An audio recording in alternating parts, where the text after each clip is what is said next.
सतगुरु मेरे सतगुरु, तुझ पे मेरा नाज है। काम कोई क्या रुकेगा, करता तू सब काज।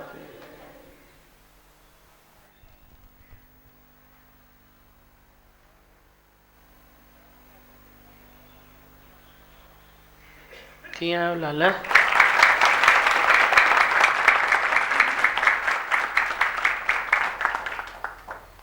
कौन बैठेगा? आपने पढ़ा है? पढ़ो।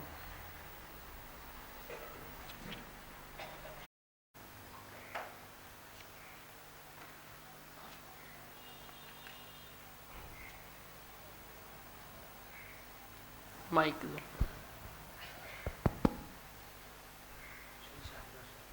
श्री शारदा शरणम सत्संग शास्त्र सार, पेज नंबर 39। 5 कोश: अन्नमय कोश, मनमय कोश, प्राणमय कोश, विज्ञानमय कोश, आनंदमय कोश।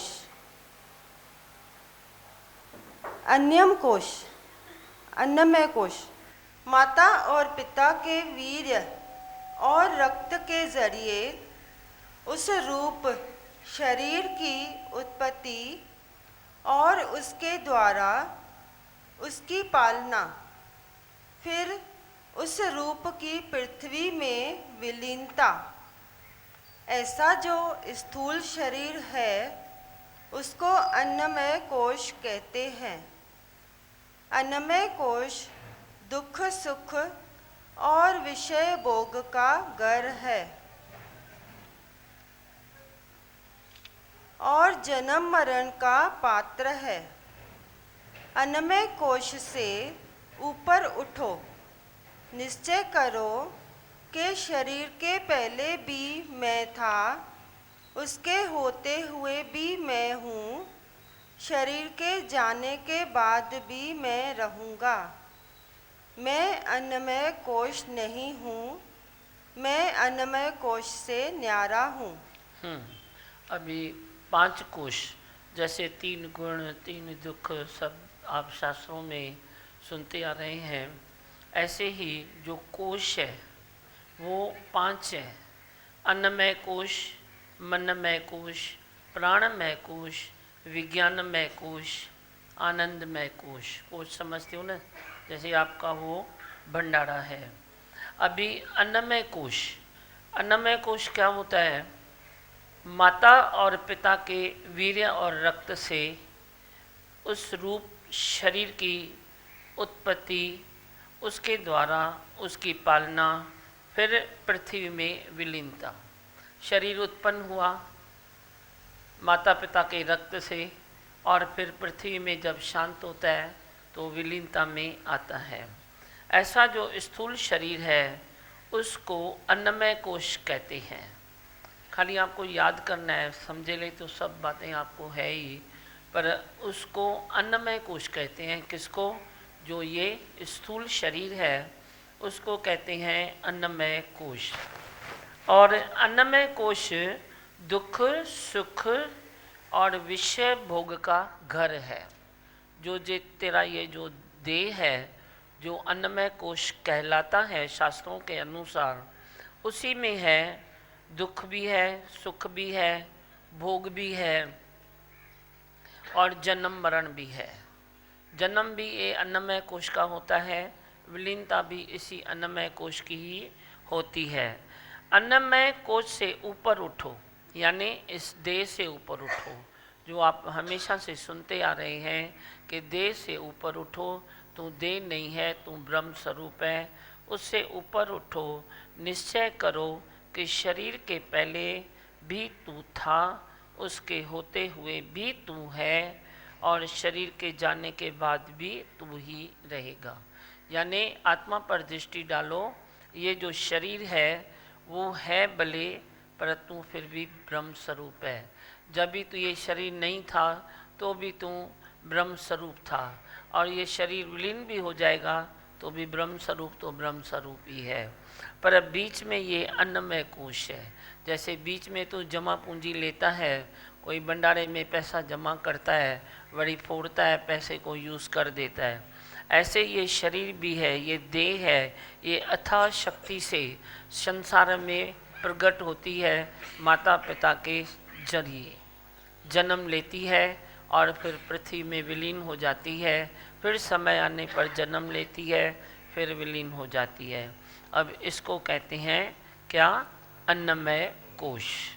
हाँ, आगे पढ़ो। मनमय कोश, मन और 5 ज्ञान इंद्रियों के मिलाप को मनमय कोश कहते हैं।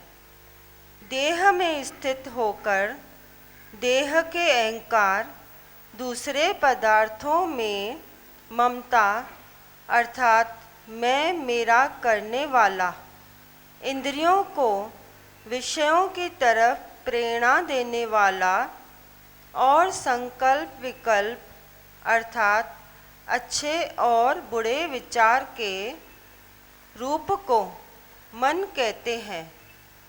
काम क्रोध जैसे विकार मन के अंदर होते हैं।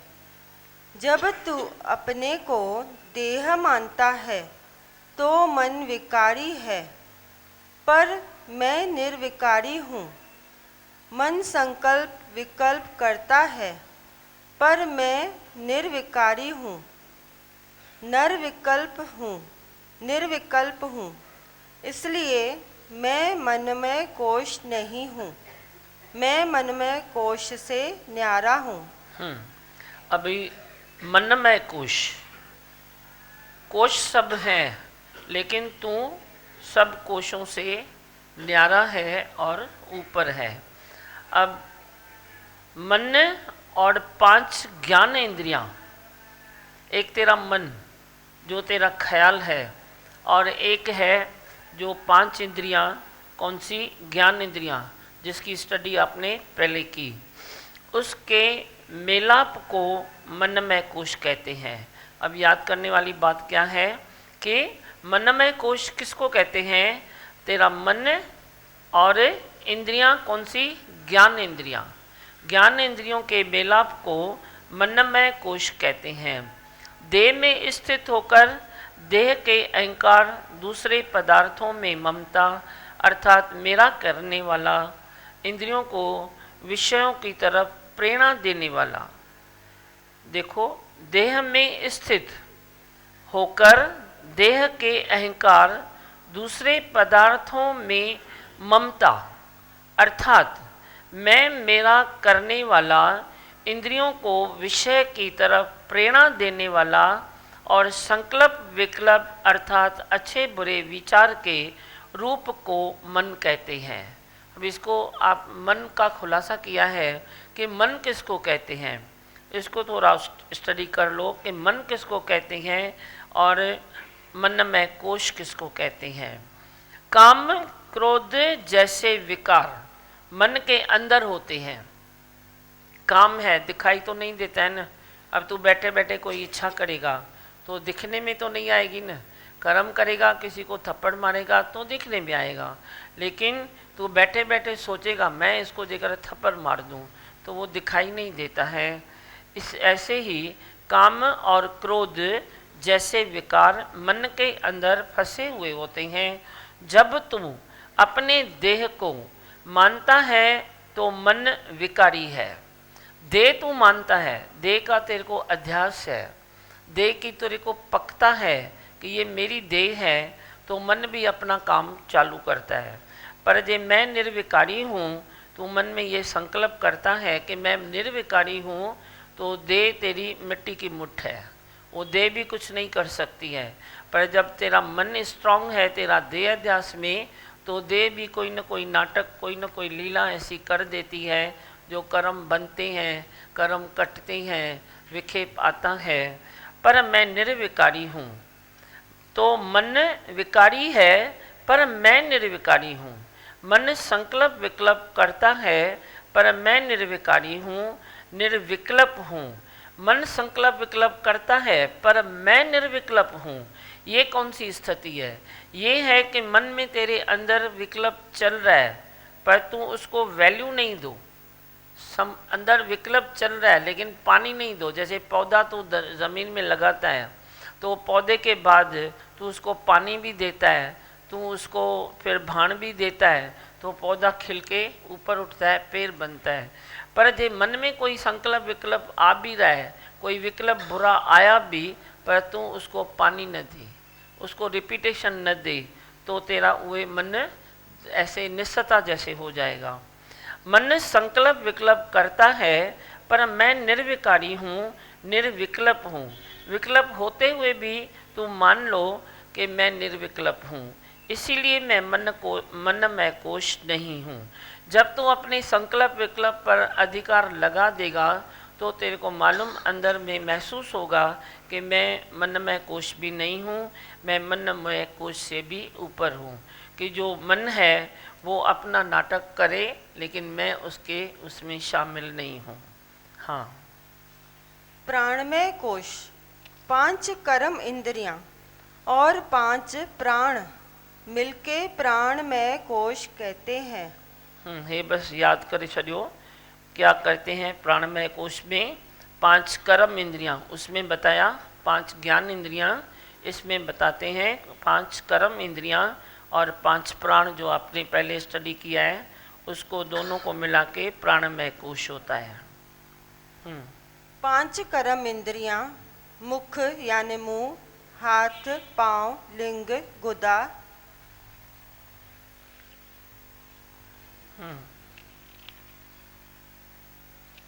अब ये और जन्म मरण।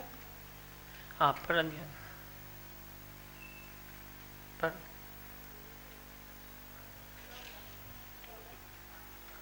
नहीं आगे है ना 5 कर्म इंद्रियां।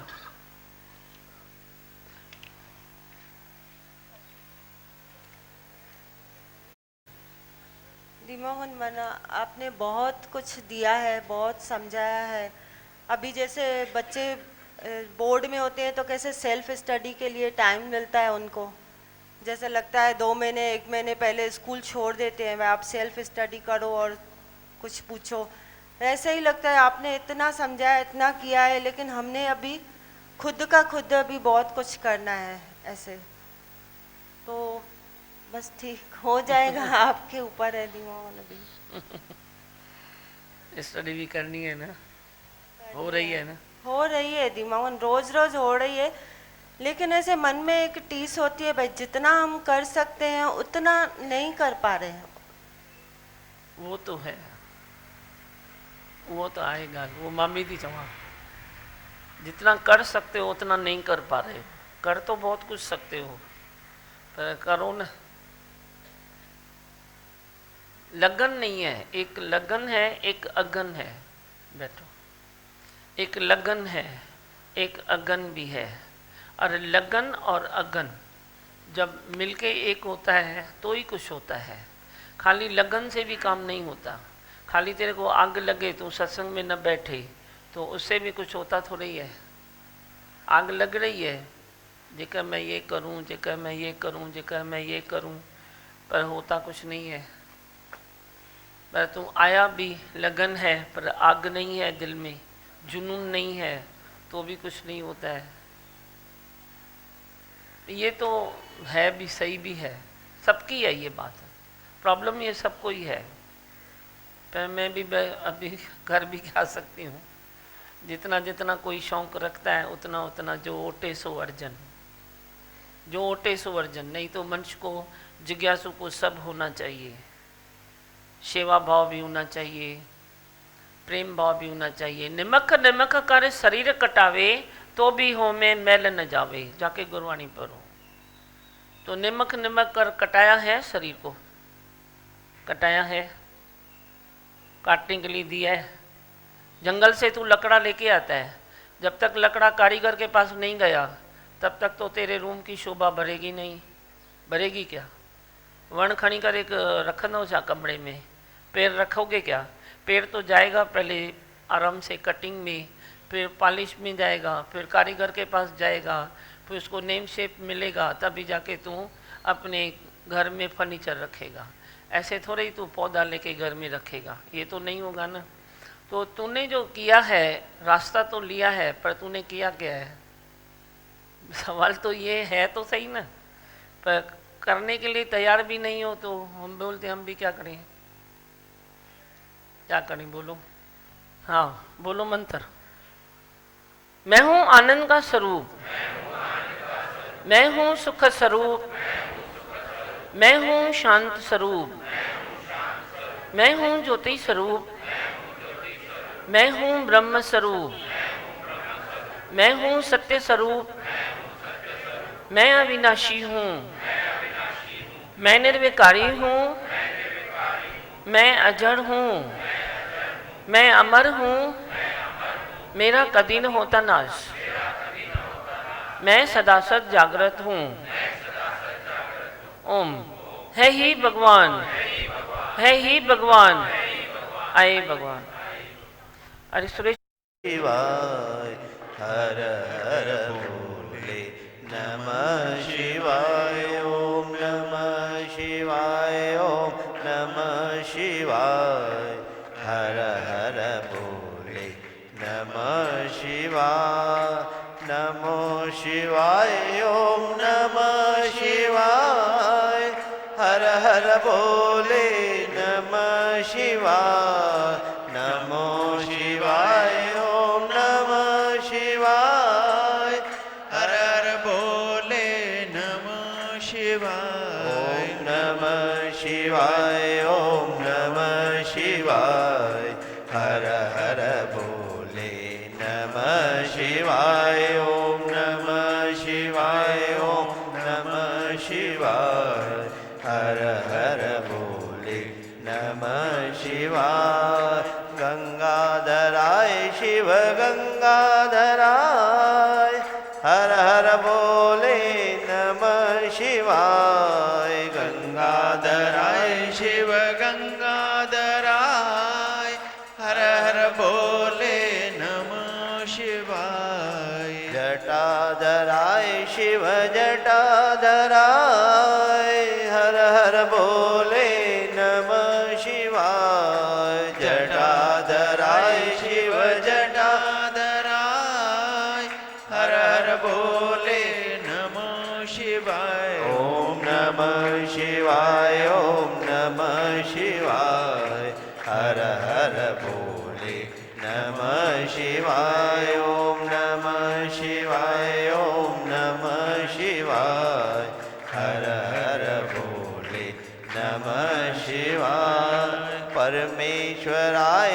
शिव परमेश्वराय हर हर भोले नमः शिवाय परमेश्वराय शिव परमेश्वराय हर हर भोले नमः शिवाय सर्वेश्वराय शिव सर्वेश्वराय हर हर भोले नमः शिवाय सर्वेश्वराय शिव सर्वेश्वराय हर हर भोले नमः शिवाय ओम नमः शिवाय ओम नमः शिवाय हर हर भोले नमः शिवाय ओम नमः शिवाय ओम नमः शिवाय हर हर भोले नमः शिवाय ओम नमः शिवाय ओम नमः शिवाय हर हर भोले